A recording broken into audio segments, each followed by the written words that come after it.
All right. You are looking live. It's sold out MetLife Stadium where today the 16-0 and playoff-bound New York Giants will be taking on the 0-16 Seattle Seahawks. And why are the Seattle Seahawks 0-16? Because they suck. That never gets old. Welcome to anybody out there at all that's going to spend a little bit of time with me here this evening, I greatly appreciate it. Thank you. Or if anybody's going to spend any time watching the replay this, once again, thank you so much from the bottom of my heart. It means the world to me. Thank you. Got to move the chair for my dog here. It's just wouldn't be a video if I don't have my buddy Randy here. Oh, these chairs are freaking heavy. Let me tell you. There we go. He's here. Okay. We're okay. We're good. I'm going to try to go about 30 minutes here tonight, shoot my mouth off for about 30 minutes. Anybody got anything to say, please feel free, fire away, throw in the chat box. I usually try to check on the chat box like every 5 or 10 minutes or so. As soon as I see something in there, I try to respond to it as fast as I can. So please feel free, fire away. Plus, also, instead of me just rambling on for half an hour, 45 minutes, or whatever it winds up being, it's just nice to talk to another Giant fan. So please feel free and fire away. Before I get started, if anybody wants to help support my channel out, it would mean the absolute world to me in the description box below. Oh, what's up there, buddy? Joe Stevens, what's up, brother? Anybody wants to help support my channel out, it would mean the absolute world to me. In the description box below, top link in the description box. It takes you to my membership page, right? I got 3 different membership levels. The first one's called the Saquon. Second one I got is called the Lawrence Taylor. And the third one I got is called the Gridiron. Each one has their own little perks to them. So if you want to help support my channel out, it would mean so much to me. And I thank you in advance. If you are subscribed to my channel, once again, thank you. I can use all the support I can get, guys. But if not, please go down below, hit the subscribe button, hit that bell icon. That way, next time I go live or put a video out, you'll be notified. And it's free of charge. What do you got to lose, right? But if you are subscribed to my channel, I thank you so much. Thank you. And then finally, in the description box below, there's 3 other links I got. One's my Facebook group. It's called New York Giants. The last time I checked, we were at over 6,600 members that were right here. Yeah, 6,600 members, right? Up, whoa, ding, ding, ding, up to 67, over 6,700 members. Just doing simply marvelous. So if you click on that link, become a member of the group. I put stuff in here all the time. Then also there's next link is Twitter or X or P or Q or R or whatever Elon Musk's going to call it this week. I have no idea. To me, it'll always be Twitter. And then I got a TikTok account too, if you want to sign up for that as well too, because I try to put some videos in there every day in TikTok. So if you want to, especially become a member of the Facebook group, it's really doing well. And I said there's a ton of stuff going into the group every day. All right, with all that stuff said and done and out of the way with, well, I'll tell you what, I seen something on the Facebook on Facebook. And I had it was on my phone, and of course I lost it. But just to show you how ungodly, absolutely freaking pathetic the Giants' pass blocking has been. Basically, you go back since like to 2011. I mean, just according to PFF, right? Now, the thing is here with PFF, they have their own ways of grading stuff, and some people might see that, this, but PFF grades it that way, and it's a little bit different. But one thing I'm going to say, right, and I feel really confident.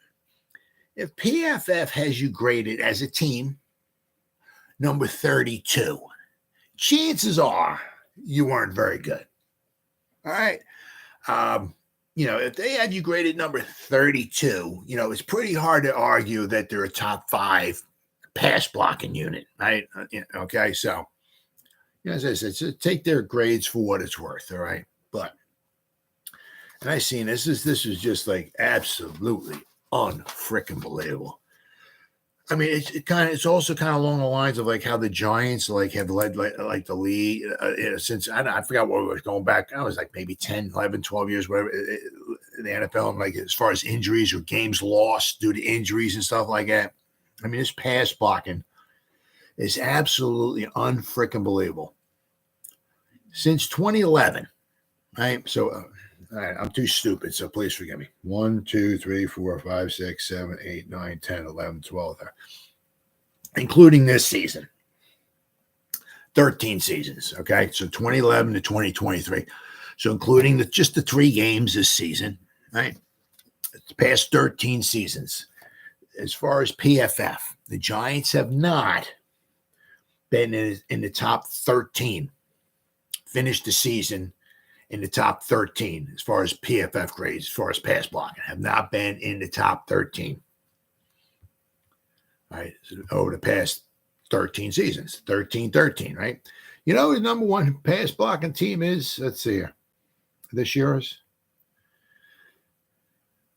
pass blocking. There we go. The number one pass blocking. You know who they are? Give you a hint. They score a lot of points. Does that help? Let's say they score a real lot of points. Does that help? They scored 70 points. Does that help? Can you figure out who the number one pass blocking team is this year? Can you? It's not the Miami Dolphins, is it? No, it's not them. Yep, Miami Dolphins. Number one pass blocking team in the NFL right now. According to PFF, it is what it is. I get it. But, you know, right, that's why Tua can stand in the pocket. And, you know, he's got 2 phenomenal receivers. He's got a good running back and all that. But, you know, right. But what just was interesting to me, all right, the Giants have, let's see, they've been since 2011, their Super Bowl season. So it's a little misleading because, you know, well, you know, if you go back here, according to PFF, right? So once again, it's a little misleading, but I just wanted to be fair, right? Pass blocking, the Giants, their pass blocking grade, all right, in 2011, they were the absolute worst, according to PFF.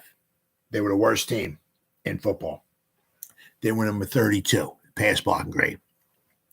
And that was the regular. Let's see the regular season. Oh, and regular and postseason, they were the absolute worst. All right, so I just wanted to be fair, but in the past 13 seasons, including this season, they have not been in the top 13 as far as pass blocking grade, according to PFF. Every other team has. Every other team since 2012 or 2011 to 2023, every team has been in the top 13 as far as a pass blocking grade by PFF. And I think this season, I think the Dolphins, I think this might have been their first season in the top 13 or so. But they're up there. They're graded like an 80 right now. But every team in the NFL, except for the Giants, have finished in the top 13, according to PFF, pass block grade since 2011. Absolutely unbelievably pathetic. Now, the Giants, let's see, the Giants have finished 30th or worse 5 times since 2011. This year, we're number 31. Unbelievably, I almost had a heart attack when I was so surprised. There's actually a team out there that's actually worse than the Giants. Now, this here, which is the Steelers. Now, I want to see, did they? Because last time I checked, they have all the teams in there. Yeah. Yep. Giants at 30, graded out at 34.9. They're number 31. Sorry, buddy. There you go, buddy. My dog doesn't know if he wants to go back under the table, if he wants to leave, or what's he want to do. But the Pittsburgh Steelers, somehow, their pass block grades are 28.7. So there's actually a team out there that's actually worse than the Giants are. But this season, the Giants are number 31. So 2021, the Giants were number 30 overall. 2020, the Giants are the Judge year, right? Basically the Joe Judge year. The first Joe Judge year 2019, Giants finished number 32. And then, 2020, we were 32. 2021, we were number 30th. This season, we're number 31. So basically in the past 4 seasons, so you got 23, 22, 21, and 20. So from 20 to 23, right? We're number 34, we're number 24, we're number 30, and number 32. You got to go back all the way. You go back to 2013, we were number 31. In 2011, we graded out at number 32 overall, right? So basically, we've been number 30 or worse 5 times in the past 13 seasons, including this season. We have not been in the top 13. We've been number 14 2 times. 2012, we were number 14, and 2014, we're number 14, but we have not been in the top 13. It absolutely amazing. Every other team in the NFL in that time period has been number 13 or higher. Every other team, according to PFF, that's all I'm going by, right? The pass blocking grade as far as a team pass blocking grade. Every other team in the NFL, except for the Giants, have been number 13 above. Absolutely freaking amazing. And if I counted right, which is always possibility I might have screwed up, but the Giants have since 2011, we drafted 20 offensive linemen. Now, this doesn't include the undrafted free agents we might have brought in, obviously trading for guys, the regular free agents we brought in and stuff like that. But we drafted 4 first rounders, right? Neil, Thomas, Pugh, right? And Eric Flowers, right? We've gotten 3 second rounders, Richburg, Hernandez, and John Michael Schmitz. So we've had 7 first or second round picks. We've had 2 third rounders. We had 3 fourth rounders, 2 fifth rounders, 3 sixth rounders, and 3 seventh rounders. So since 2011, right, including this draft here, we drafted 20 offensive linemen, and somehow we were unable to make that work. We have right now, on our offensive line, we have a third rounder. It depends upon is Zudu going to be in there or what, but we have 2 first rounders. We got a second rounder. We got a third rounder. And for some reason, we can't seem to make that work. Now, I don't know, it's really hard to imagine, because we have had many different offensive line coaches. Obviously, we've had many since back then. Obviously, we had Coughlin, right? Then we had McAdoo, and we even had Spagnuolo as the interim head coach at the end of the 2017 season. Then we had Shermer. Then we had Judge, of course. Now we got Dable. So we've had a lot of coaches. We've even had 3 different GMs, right? Jerry Reese, Gettleman, and now it's Shane. So we've had a lot of offensive line coaches. It's just simply amazing that we can't get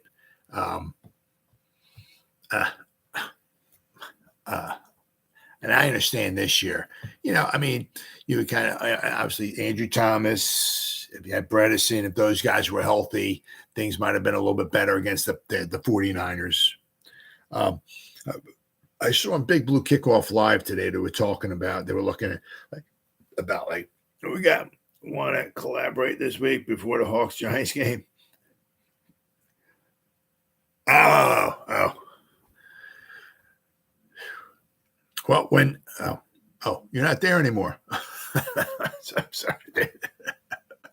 Sorry, buddy. We got, Big Blue Kickoff Live. Oh, can I answer to him? Can I answer him?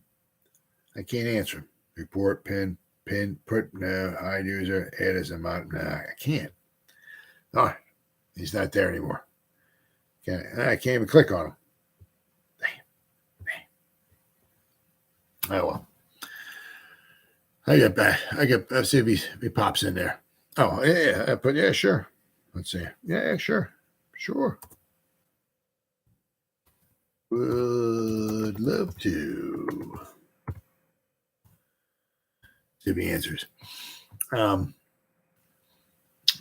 forgot what that guy was saying. Oh, I mean, you want some cohesion there, obviously, because basically our starting left guard is concussion protocol. One of the top 5, however you want to look at 3, 4, 5, whatever, left tackles, is obviously not there either. So that obviously that hurts big time. I'd be interested to see if they do anything with Evan Neal. Probably not going to do nothing with him this year. I have to obviously let him work his, the season out, because basically, I guess he's played probably right about 17 games now, because he got injured a little bit last year, so he's only played one season. You got to give him some time, but you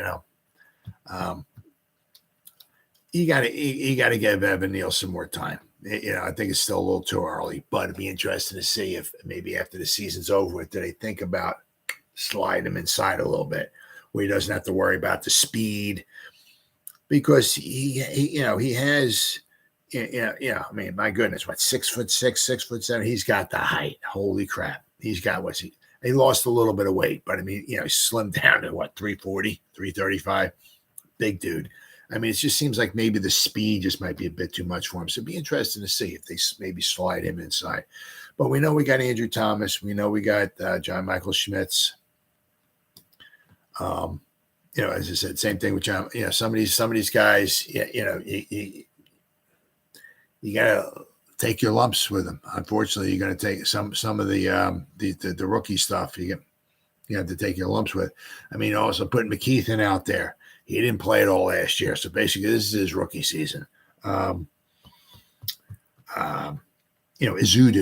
right? I mean, you got to take your lumps with him as well, too. So we got a bunch of young guys out there, but it just simply, absolutely, somehow freaking just boggles my mind how every effing year we somehow just can't seem to get a quality offensive line that can pass protect. It's just absolutely unbelievable.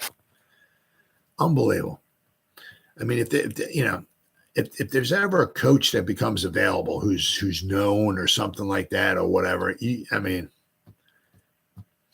you better go out. I don't care. I don't care. I mean, you bring him in. I don't care if Johnson's here or not. You bring somebody in. He can be an advisor or something like that or whatever. Because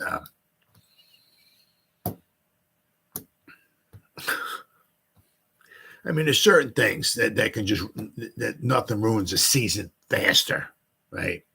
Than the injuries, right? But you can also look at it too as if we can't, I mean, if you got turnstiles every position in your offensive line,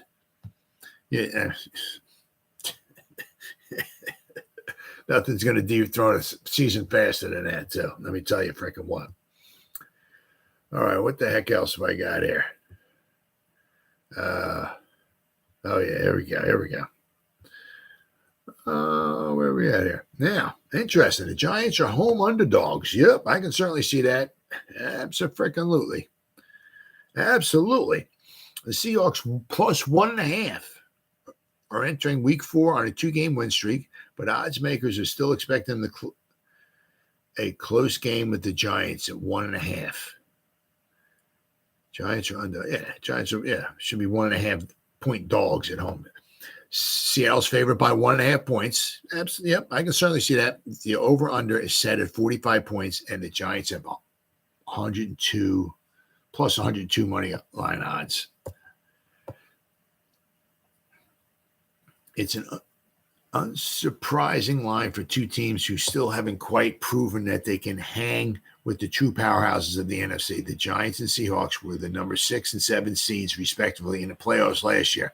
Seattle lost in the first round, and the Giants advanced to the second round. Seattle beat the Giants 27-13 in the regular season last year, thanks to Richie James's 2 punt fumbles. That really hurt. But both teams lived up to that inconsistent nature so far this year. The Seahawks lost 30-13 to the Rams in week 1. And I'll tell you what, the Rams really, in the second half of that game, just shut the Seahawks down. Man. However, Seattle bounced back with an overtime victory over the Lions, and then the next week, then they beat the Panthers pretty good by scoring 25 points in the second half on Sunday. Seattle 10-point victory over the Panthers could have been even more lopsided if they had found more success in the red zone. Giants have already suffered blowout losses to the Cowboys and the 49ers. Wow, it says right here that they were minus 14 point. Wow, against the 49ers. Holy cow. Their glimmer of hope came against the Cardinals in week 2 when quarterback Daniel Jones led the team from a 20-0 deficit. New York will also likely be without running back Saquon Barkley, though Ian Rappaport reported Sunday night that he has a chance to play. It's arguably a must-win game for the Giants. A loss would drop them to 1-3 heading into a game against the Dolphins and then against the Bills.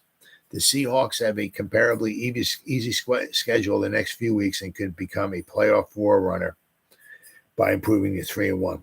Yep, absolutely. But I can certainly say, oh yeah, I mean the Giants certainly don't deserve to be a favorite in that game. Absolutely not. Absolutely not. Now we got Tiki Barber. Now, there's been times in the past when Tiki's been, he's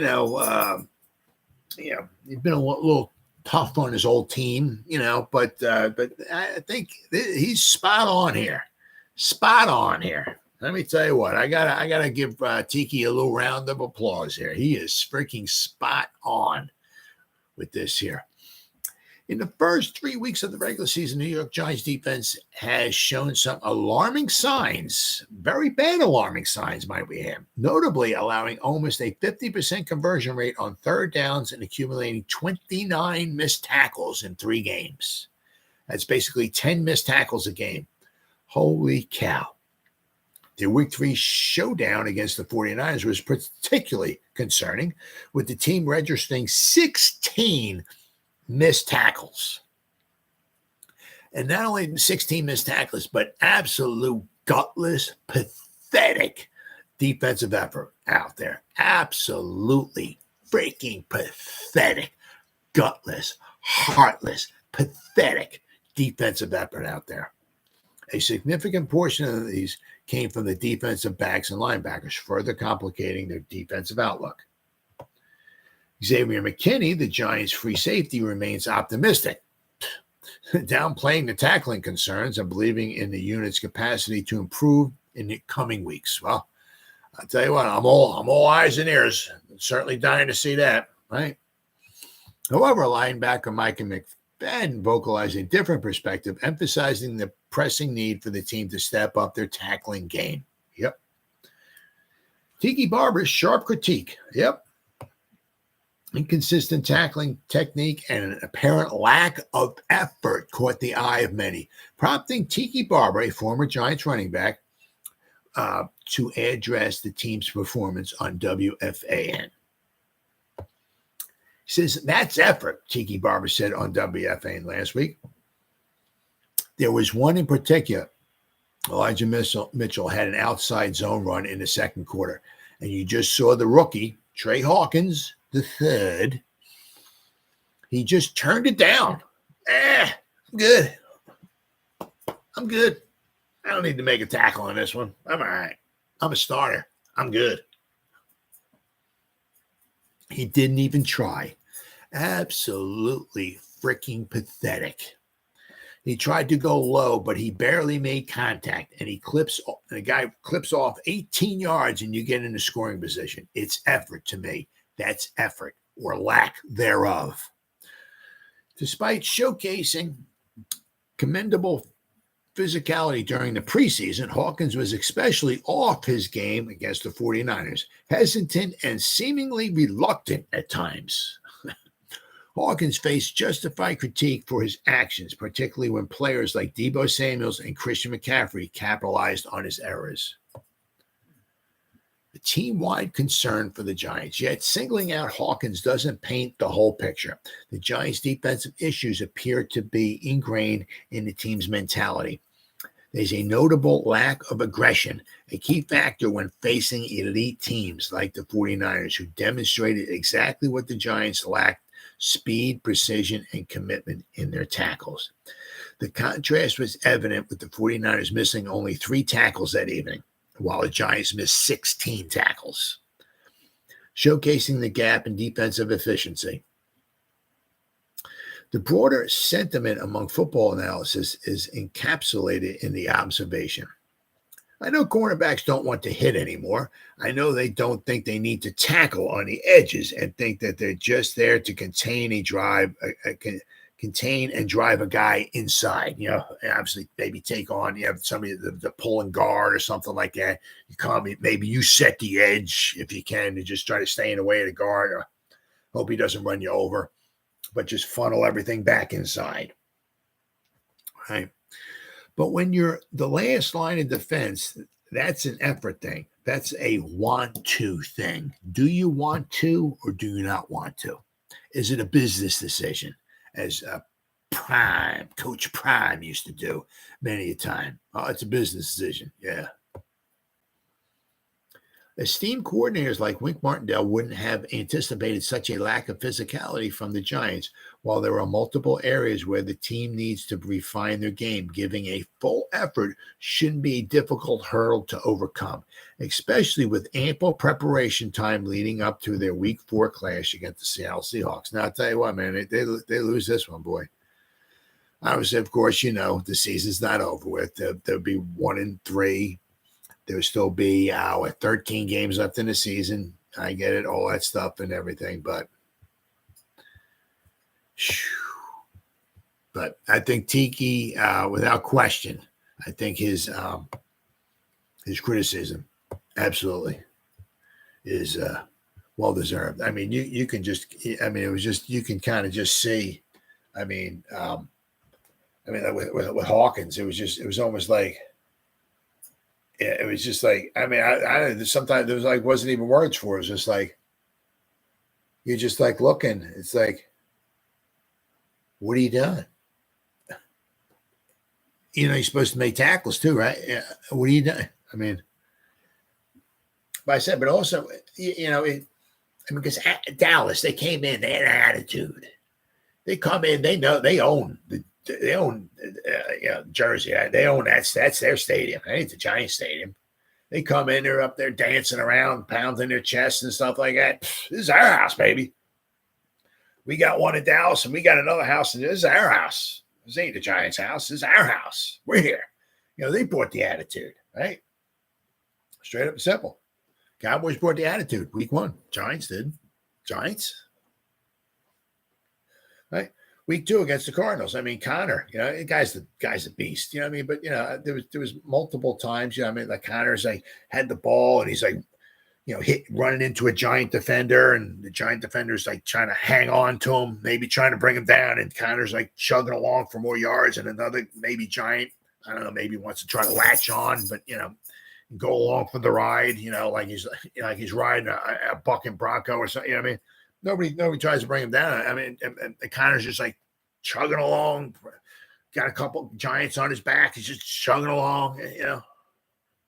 Right. And then against the 49ers, I mean, yeah, I mean, you know, it's attitude. Giants are pathetic, absolutely pathetic, gutless, pathetic, horrible. I mean, if you got a guy there wanting to churn out some extra yards, you got to, yeah, cool. That's what we want, baby. Yeah, all right. You stand up. You stay up for another second or two. That way, another 4 or 5 guys will be able to run over and lay the lumber to you. Cool. Yeah, you keep doing that. Yeah. We'll see if by the 3rd or 4th quarter you're going to keep doing that. Probably not. Yeah. But just absolutely gutless, pathetic. Xavier McKinney said, we don't got to attack. That's all right. We good. We got this. Yeah, I haven't seen it yet. Have not seen it yet. Now, this one, I'll tell you what. They're Giants dealing with another alarming trend, a substitution issue. Now, this one is just, it's all just falls in line, right? If it's not one thing, it's another. New York Giants are a team of trends. It's been that way for more than a decade and has continued under multiple general managers, right? Reese, Gettleman, Shane, right? multiple head coaches, and through multiple rebuilds.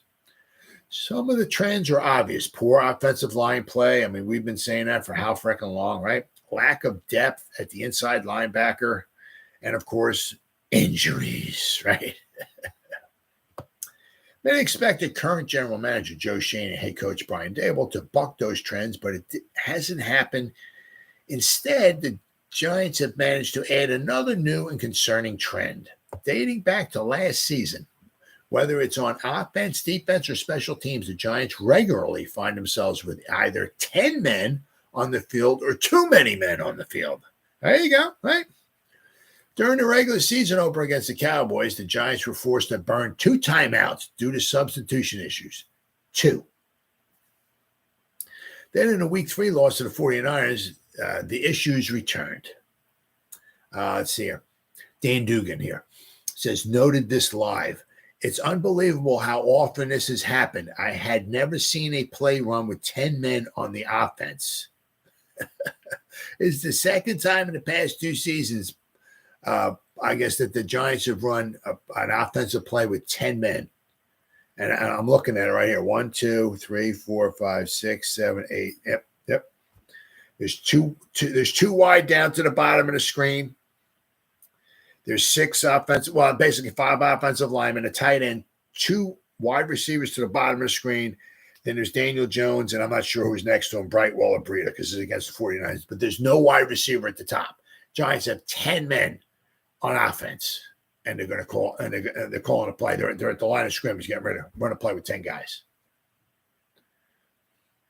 He said, this is the second time in the past 2 seasons. Plus, they called a timeout in the opener due to having only 10 men at the line. Let's see. This is what the third time in as many games they've been shorthanded either on the offense or on the defense. It's the same. This is from Patty Trainer. She's showing the same exact play. Giants have 10 players on the field. We have 900,000 trillion coaches, assistant coaches. There's the water boy. There's the assistant water boy. There's the backup to the backup assistant coach to the water boys. We have coaches. We have football air putter inners to the football. They're coaches. They have backup coaches there. In case this one has a heart attack and he passes out on the field. So we have backups to the backup. We have 75 trillion zillion gazillion coaches and people standing on a nobody can. I mean, are we that seriously? We that effing stupid? Really? We said, guys, and nobody notices this. I mean, nobody. You need them. If you whatever the 10 men on the field coach. There you go. That's your job. We don't need you during the week, right? Unless maybe they want to put them in during the training, right? When they're during the week, when they're practicing their plays and stuff like that, maybe have the 10 men on the field coach there. Maybe we can practice up. But when it's time for the game, you're there, brother. The 10 men on the field coach, and maybe have a 10 men on the field backup coach in case he has a heart attack and dies. So you have a backup, right? Pay him whatever you got to pay him. He's your only job, okay, is when we start calling plays or what defense or whatever. And it's not hard. It's not hard, because if there's an offensive play there, okay, and you count, there's 11. Okay, so we're good. I did my job. Right. After that play's over, right, there's 11 guys out there. If 3 guys, because it's not like a gangbang. It's not like 11 guys come off and 11 guys run on and three go that way and 17 run up into the stands, another 45 run out and this, more guys come out and guys run to the other side of the field and they go up and some guys go in the parking lot. No.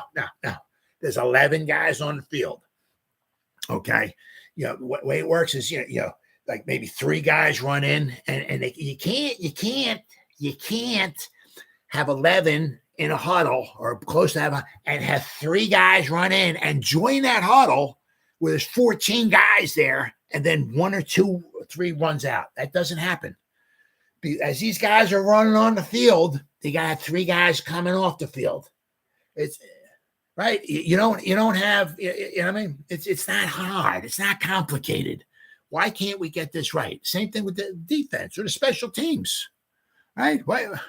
Right. Okay. We got 11 guys on defense. Okay. We're going to put the nickel package in, whatever. Okay. 2 guys running onto the field. Okay. I'm seeing these 2 guys run onto the, it's not that, we don't have 39 guys running on the field. Wait, all the time. Count 1, 2, 3. I said 36, 37. Okay. You got 39 guys running on the field. I got to count 39 guys coming. Whew, this might take a while. Now you have 11 guys on the field. Okay. And after the play's over, you look. Got these 2 guys running on the field. Okay. 2's not 2, 3, even 4. Okay. If we got 4 guys running on the field, I got to look and make sure 4 guys come off it's not that complicated. Why do we have 10 guys on the field? Why are we trying to run a play with 10 effing guys on the field? What is so hard about that? We have 79 trillion coaches and why can't we have somebody? It's the same thing like why don't every play, right? We have somebody staring at like the game clock or the time clock or something like that, especially if we're on offense, right? And, we're supposed to make sure it gets reset back to 40 every time. Have one of your coaches, right? You got 75 trillion guys on the sideline, right? Why don't you have one of them looking at the game, the play clock? Make sure it gets reset properly instead of it is because sometimes it's supposed to go back to 40 seconds. So have it make sure it goes to 40, make sure it doesn't screw it up and it goes to 25. Right?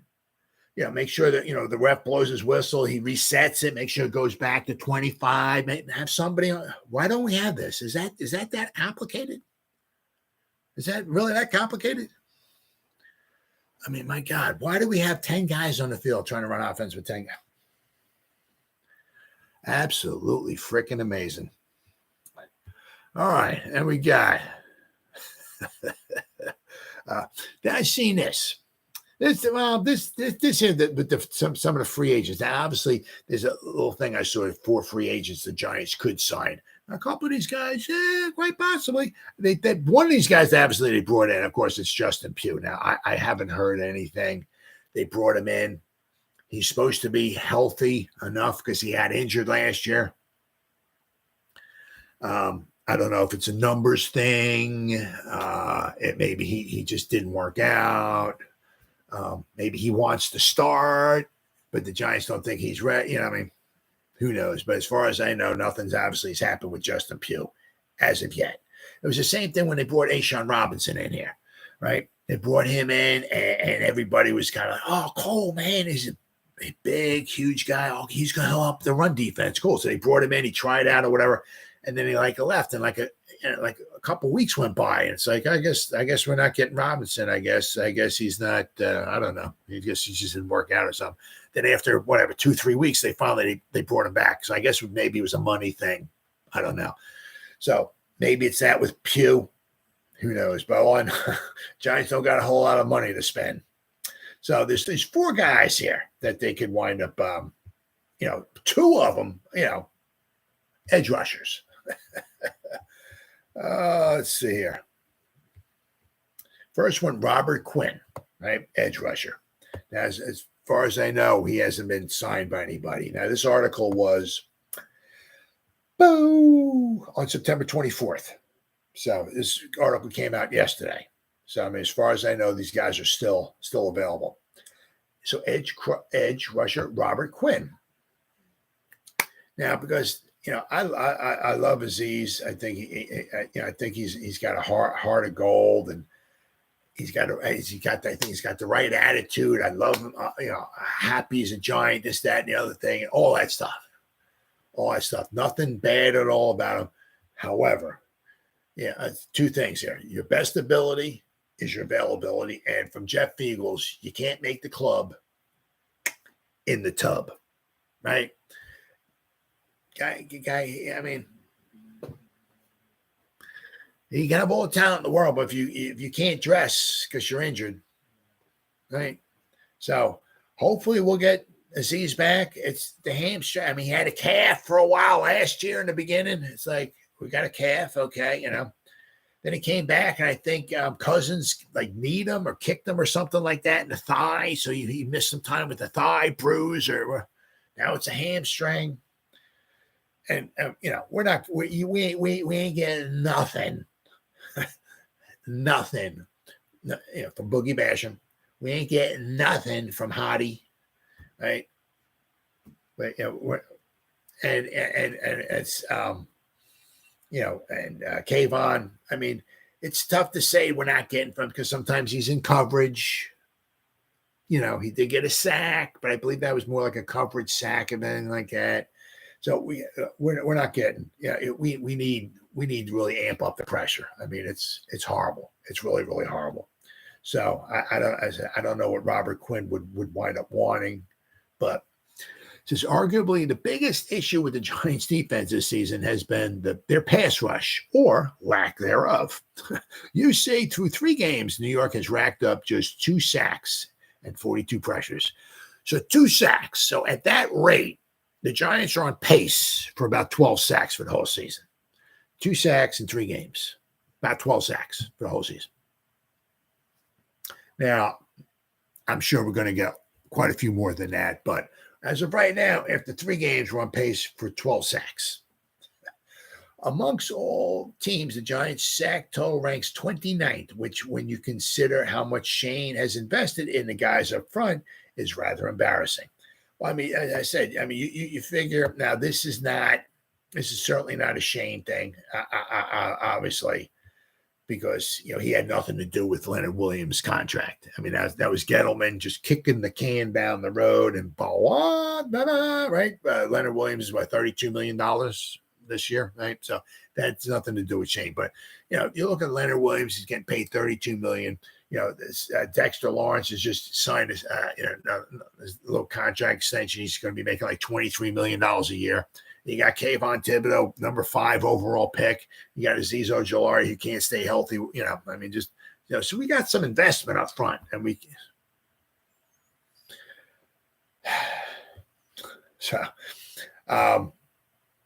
see Robert Quinn. Now, Robert Quinn may be past his prime, but to his credit, I mean, that would also mean he would be cheaper. He's not going to be asking for the big bucks, right?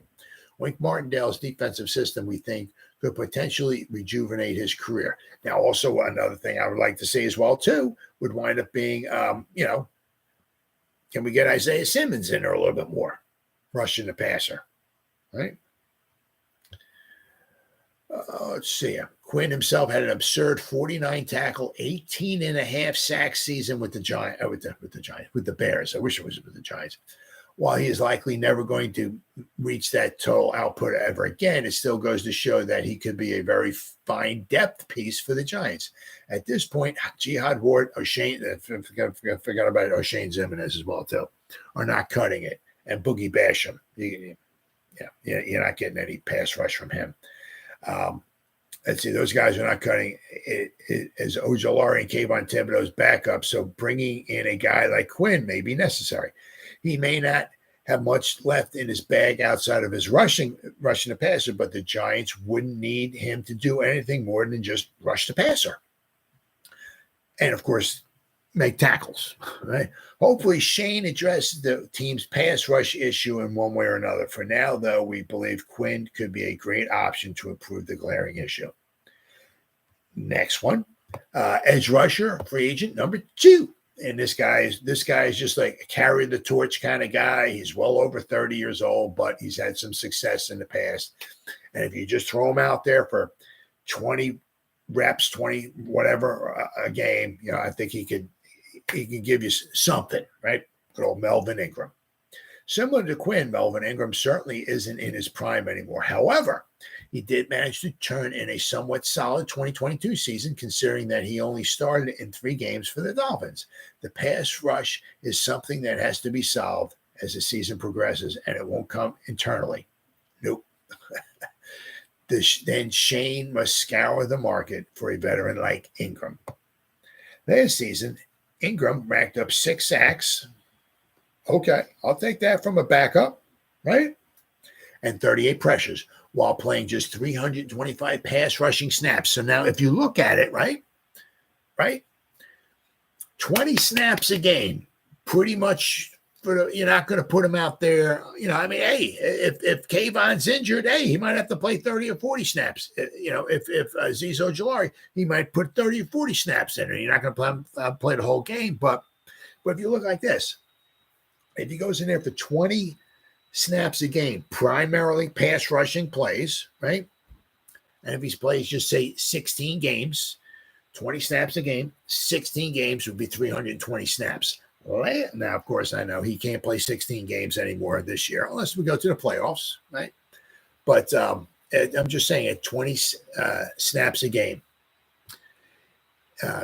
Ingram racked up 6 sacks and 38 pressures while playing just 325 pass rushing snaps last season. 6 sacks.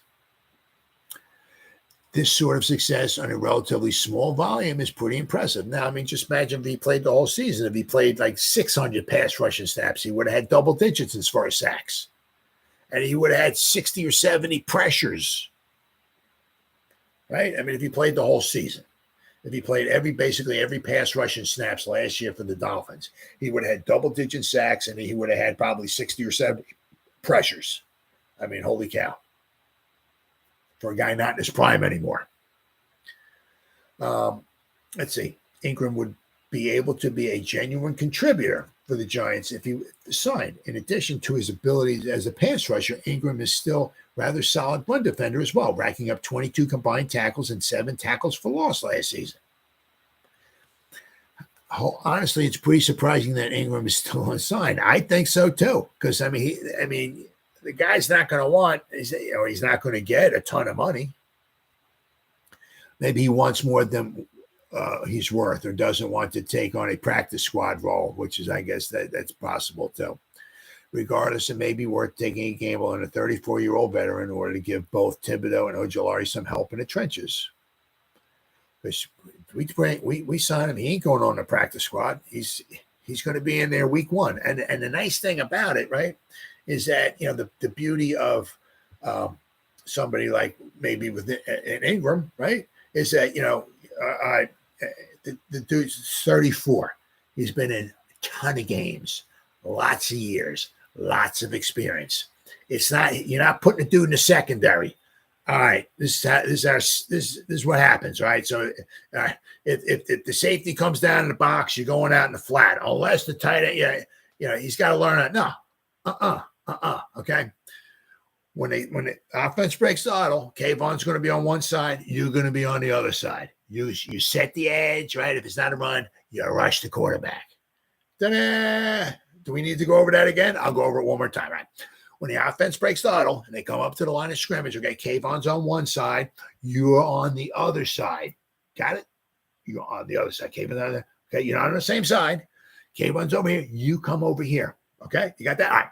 When they snap the ball, okay, you set the edge, right? Nothing gets around you, right? You're setting the edge. If they drop back the pass, you rush the quarterback. Do I have to go over that one more time? If I will, take about 5 seconds. Yeah, you got it? Okay. Right? It's not complicated. He can learn the system.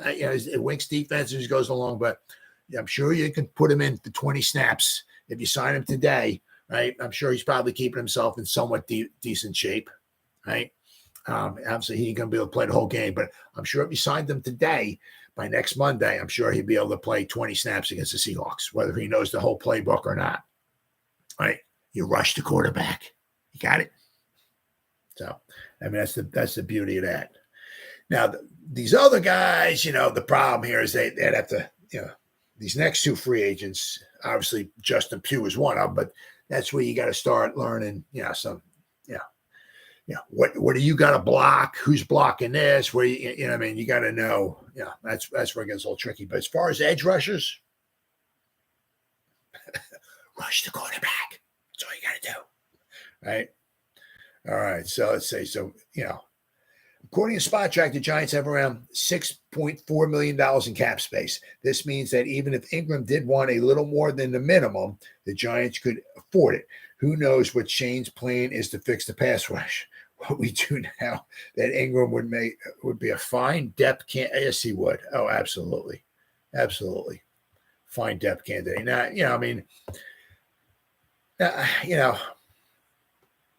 once again, you don't know what his plans are. And I don't know. Does it bother Shane to bring in somebody's carrying a torch? I got the edge rusher torch this year, and next year I'm gone. Does he want to throw $3 million or whatever out to somebody who's only going to be here for a year? And I don't know. But I mean, that's pretty much what Ingram would wind up being. Maybe you can sign him for next year. Wouldn't cost you a lot of money, right?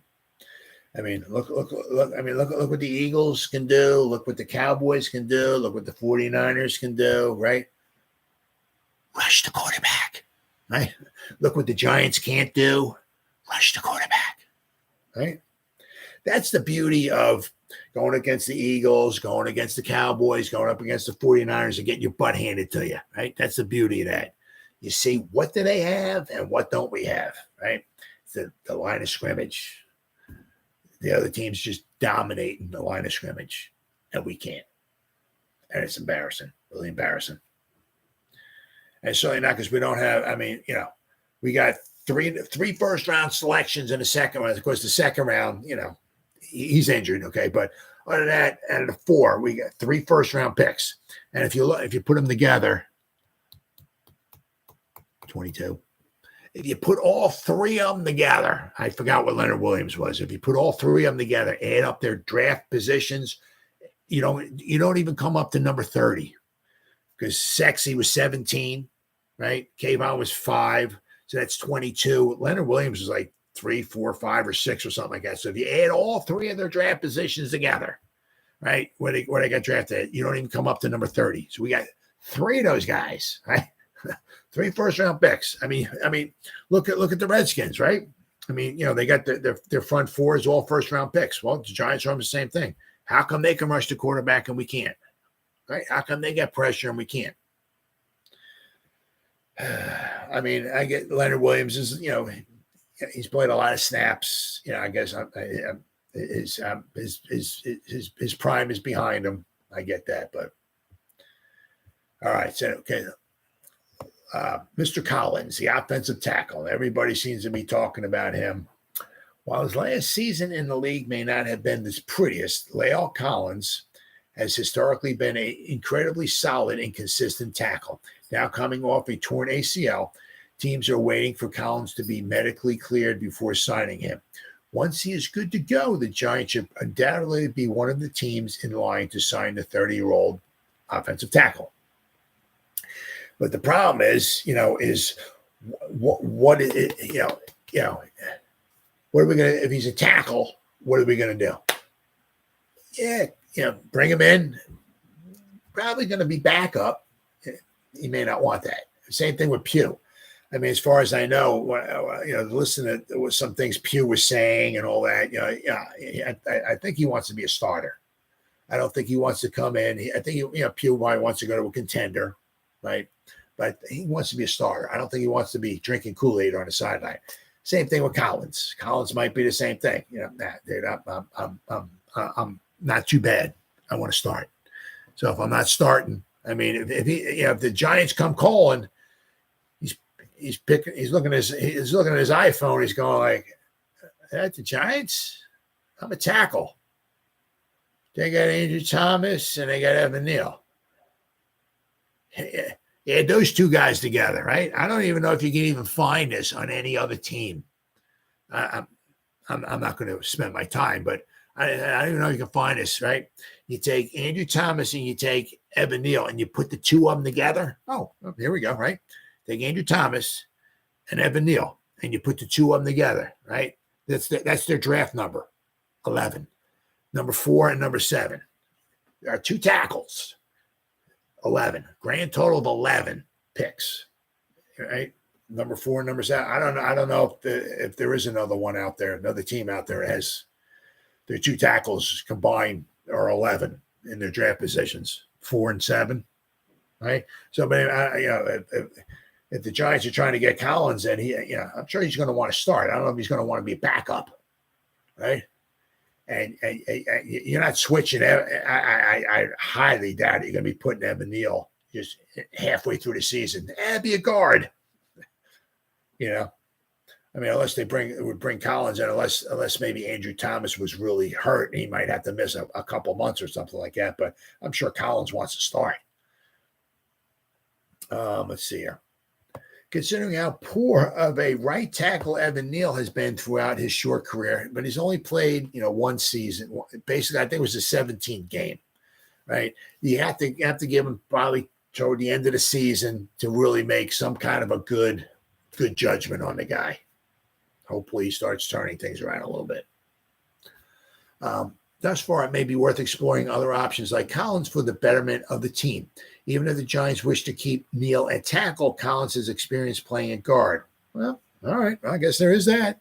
And considering how awful his position has been for New York this season, it would be worth moving Collins inside. But if he's willing to go inside, as I said last season, which wasn't pretty for Collins. Through 15 games, he allowed 5 sacks and 34 pressures. Yeah, which is far from ideal. However, years in the past, he's had some very good numbers, although last season was not one of them. However, just one season prior, Collins was arguably a top tackle in the NFL, allowing just 2 sacks and 20 pressures for the Cowboys. He had a very solid season for the Cowboys a couple of years ago. The Giants have allowed 53 pressures and 10 sacks in 3 games. You cannot operate an offense under those conditions. Oh, my goodness. There will likely be a big line of teams waiting to sign Collins once he is fully cleared to play. Now, that's one thing the Giants don't have the big bankroll, right? Other needy teams out there. There are plenty of other teams out there, other needy teams who do have the bankroll. And, as if I don't know off the top of my head who has what, but the Giants are down there as far as money. I'm sure there's some good quality teams out there that have far more money than the Giants do that could probably use his assistance. So if he wants to be on a team that might make a good playoff push and he might start or maybe a good backup or whatever, and they have some money they can spend on him, so I think the Giants have a hard time just trying to get him, but you never say never, right? Okay, so then we got, and of course, then the last one is good old Justin Pugh, our 2013 first-round picks. Now, obviously, since 2011, right? The Giants, according to PFF, the Giants have not finished in the top 13, according to PFF, as far as pass blocking grade, right? Offensive line pass block grade. Giants have not finished number 13 or above. Since actually 2010 they did, but since 2011, our last Super Bowl season, last 13 seasons, including this season, Giants have not been in the top 13. Right, but in those times, right, since then we've drafted 4, right, 4 first rounders, right, Flowers, Pugh, Neal, and Thomas. We've had 3 second rounders, right, Weston Richburg, Hernandez, right, John Michael Schmitz. So I'm just can't seem to find a winning combination. So Justin Pugh, out of everyone we've listed, the one most likely to sign with New York is Justin Pugh. Not only has the former Giant public addressed interest in making his return, but even worked out with the team prior to Week 3 matchup. The signing could be perfectly timed following the horrific levels of play for both the Giants starting guards against the 49ers. Oh, my God, yeah. Pugh, he's once again, he would be a torch holder. We would be bringing him in for a season, maybe with an option to bring him back next season. He's 33, and he's coming off a season where he tore his ACL. Right? However, he has always been one of the most consistently solid guards in the NFL since being drafted by the Giants back in 2013. If this injury doesn't have devastating effects on his level of play, signing Pugh could bring some serious benefits to the offense. Not only would the Giants be bringing in some much-needed consistency, but they'd also have an incredibly versatile offensive lineman on their hands, which is something the Giants desperately like, the versatility. Through his 10-year career, Pugh has racked up a fair amount of snaps at every position in the line aside from center. In all reality, there are a few reasons for Shane to not at least consider bringing in the veteran. In his last healthy season, Pugh allowed just 20 pressures and 0 sacks. In fact, in 34 games Pugh has played over the last 3 years, he allowed just 40 pressures and 1 sack. Over his last 3 seasons, he played 1 sack. He may be a guard, but allowing just 1 sack in 34 games is impressive regardless of the position played. The Giants have had their meeting with Pugh. Now the ball is in Shane's court. Hopefully he makes the right decision and inks Pugh. Fans would no doubt love to see it. Oh, I would absolutely too. Absolutely. I mean, my God, you draft a guy number in your first round back in 10 years ago in 2013. We draft this guy in the first round. He played with the Giants. Wasn't much success here, right? We let him go. He plays with the Cardinals, and after all that time, he still says he'd like to come back to the Giants, right? And once again, he's just a torch holder. He's not somebody who's signing for the next 5 years or not like that. But I think, if they can make it work, heck, why not? I mean, what's it gonna do? Make our offensive line worse, right? So that I would like to see. But there's a couple of those guys. I mean, both those positions, edge, pressure, rush the quarterback, pressure we need, right? Some of the stuff as far as like effort, like on the defense, like rallying to the ball, getting hits in on the guy, that's attitude. You could turn that on. That could be like a switch. If you get somebody fired up enough or something, you get Lawrence Taylor in and just start smacking some guys around and stuff, whatever. Get some guys fired up. You turn that switch on. You get some guys getting in there on the action, doing some hit and stuff like that. That's an attitude. If rushing the passer, you can either do it or you can't. I mean, you can work on certain things, technique and maybe your strength and your speed and quickness and hand moves and all that stuff. So you can work on certain things, but you can only get so much better. I mean, you can either do it or you can't. You get somebody like Ingram or Quinn, they can do it. They've been doing it for so long now. Once again, they're past their prime. You're only going to sign it for maybe a year, but they can do it. Right. A small sample size, but they can do it. They can get them in there for 10, 20 snaps a game and they can rush the passer. And if you need somebody to take a breather, or if Azeez Ojulari can't stay healthy, you got somebody out there who can at least rush the passer. Right. And obviously sometimes when you get one guy out there who can rush the passer, he makes the other team, the rest of the team better. Because if this guy out here is eating the right tackle alive, well, they're going to start sliding that way or keeping a running back in there, maybe to chip.